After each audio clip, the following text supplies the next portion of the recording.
When a baby's cry pierces through a busy cafe, most people just hope it stops. But what happened next, between a desperate millionaire CEO and a waitress, will change how you see human kindness forever. Picture this. You're sitting in your favorite coffee shop, trying to enjoy a quiet moment, when suddenly a baby starts crying. Not just any crying, but that ear-splitting wail that makes everyone uncomfortable. Now imagine that baby belongs to a wealthy CEO in an expensive suit, and he's completely helpless. This isn't just another crying baby story. This is about what happens when desperation meets compassion, and why sometimes the most unlikely people become heroes. It was a busy Tuesday morning at Mario's Cafe in downtown Seattle. The place was packed with the usual crowd, business people grabbing their morning coffee, students with laptops, and locals catching up over pastries. Among them sat James Morrison, a 34-year-old tech CEO worth about $50 million.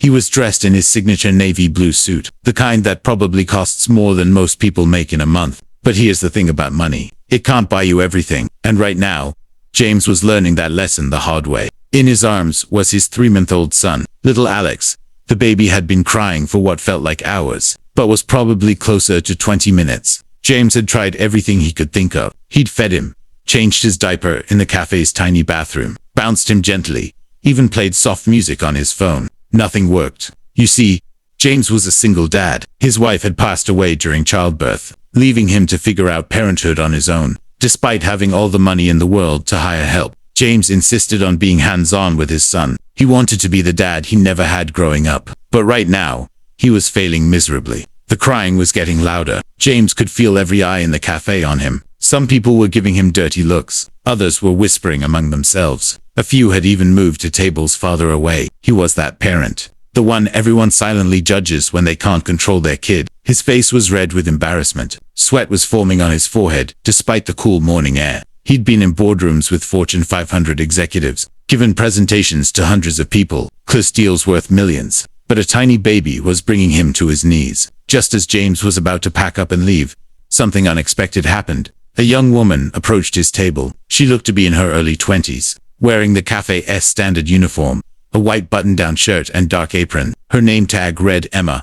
Her blonde hair was pulled back in a simple ponytail, and she had kind eyes that seemed to genuinely care. "Excuse me," she said softly. "I couldn't help but notice your little one is having a tough morning." James looked up, expecting another complaint about the noise. "I am so sorry," he said quickly. "I'll take him outside. I know he's bothering everyone." But Emma shook her head. "Oh no, that's not why I came over. I was wondering if you'd like me to try something. I have a little experience with babies." Now, most wealthy people might be suspicious. Who was this waitress? What did she want? Was she after money? But James was desperate. He was also smart enough to recognize genuine kindness when he saw it. "Please," he said, his voice cracking slightly. "I'll try anything." What happened next was something nobody in that cafe would ever forget. Emma gently reached for baby Alex.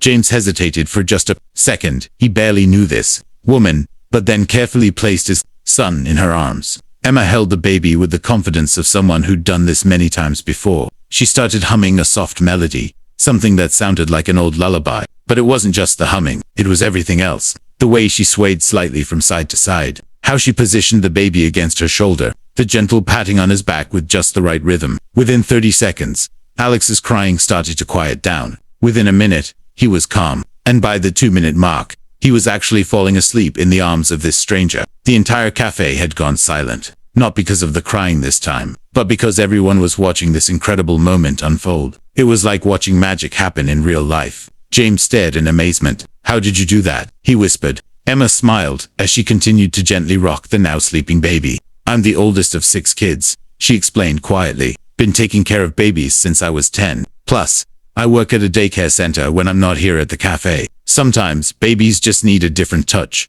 you know?" But there's more to Emma's story. She wasn't just some college student working part-time jobs for fun. She was supporting her entire family. Her dad had been injured at work 2 years ago and couldn't return to his construction job.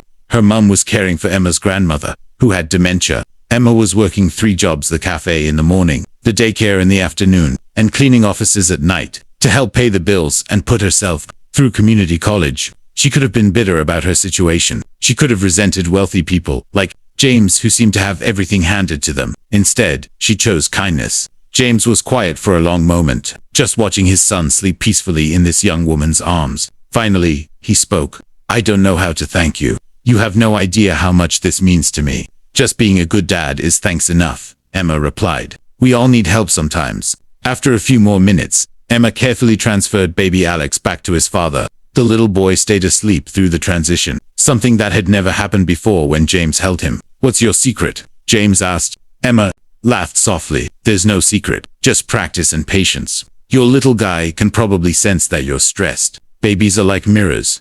They reflect what we're feeling. Maybe try to relax a bit more when you're holding him. James nodded, taking in every word. Here was this young woman, probably making minimum wage, teaching him lessons about parenting that no expensive book or consultant had been able to provide. But the story doesn't end there. Over the next few weeks, James found himself returning to Mario's cafe regularly, not just for the coffee, but hoping to see Emma again. He wanted to tell her how her advice had helped, how he'd been able to calm Alex down using her techniques, how he felt more confident as a father. When he finally saw her again, he had an idea. Emma, he said, approaching her during a quiet moment. I have a proposition for you. I know you're working multiple jobs and going to school. What if I told you I could offer you a position at my company, something that would pay better than all three of your jobs combined and still give you time for your studies? Emma was shocked. I don't have any tech experience, she said. You have something more valuable, James replied. You have heart. You have the ability to see what people need and help them.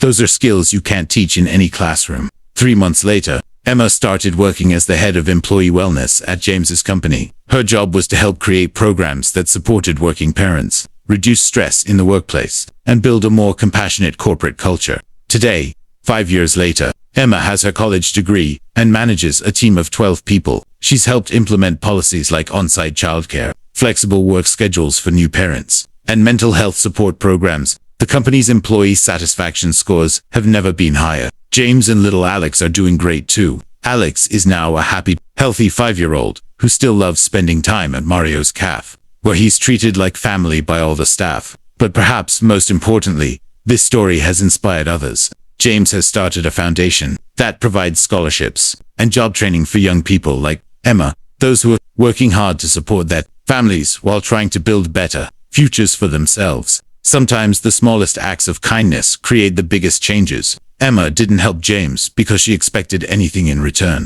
She helped because it was the right thing to do, and that one moment of compassion changed both their lives forever. The next time you see someone struggling, remember Emma's story. You never know how one small act of kindness might change everything. Click the next video to see another incredible story of unexpected heroes.